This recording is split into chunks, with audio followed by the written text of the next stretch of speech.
Hello and welcome. It's Andy here, Talking Ready, and it's Friday. The story today is the DWP and their fit for work tests. The court has been told how the DWP has misrepresented plans to reform it. Let's have a look at this story. This is in the Disability News Service, so we'll go over there and have a look. A disabled activist has begun a judicial review claim against the government that accuses it of misrepresenting controversial plans to reform the Work Capability Assessment, WCA. Ellen Clifford, pictured, said that a Department for Work and Pensions, DWP, consultation on the plans to tighten the assessment process, which ended on the 30th of October, appeared to have been used as a smokescreen for cuts. She is also arguing that the 8-week consultation period on the changes, which will not be implemented until 2025, was too short and that Work and Pensions Secretary Mel Wright failed to make the consultation accessible to many disabled people. Clifford is arguing that Wright presented the reforms as helping disabled people, when in fact they focused on cutting spending, and will reduce income by up to £390 a month. Confirmation of the changes to the assessment were made as part of the autumn statement, just 3 weeks after the consultation closed, with Chancellor Jeremy Hunt saying it was wrong economically and wrong morally to provide support for so many disabled people without forcing them to look for work. Hunt claimed the tightening of the assessment reflected greater flexibility and availability of home working after the pandemic.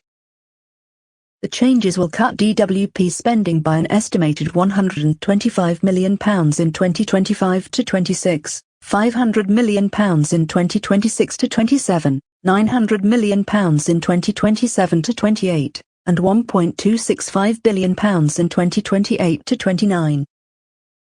And, according to the Office for Budget Responsibility, PDF, this will mean 371,000 disabled people will lose their entitlement to extra support, and start being subject to conditionality and sanctions, as they are moved out of the LCWRA group, or the ESSA support group, by 2028 to 29.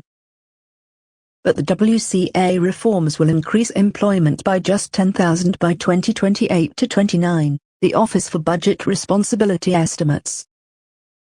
Clifford, a member of the National Steering Group of Disabled People Against Cuts, DPAC, and author of The War on Disabled People, said, "While I was originally frustrated with the proposals being consulted on and the short time frame, which prevented me from being able to respond, the autumn statement seems to indicate that the goal may have been to save money all along.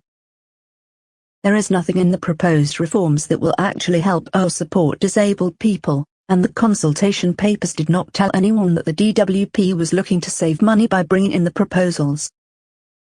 Having presented these reforms as support, the government's consultation now looks to have been a smokescreen for cuts.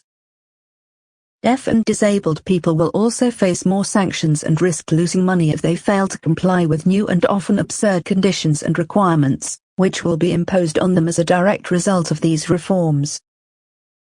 The harm this will cause is bad enough, but to be told it is meant to help us as disabled people to realize our potential is deeply patronizing and an insult to anyone's intelligence.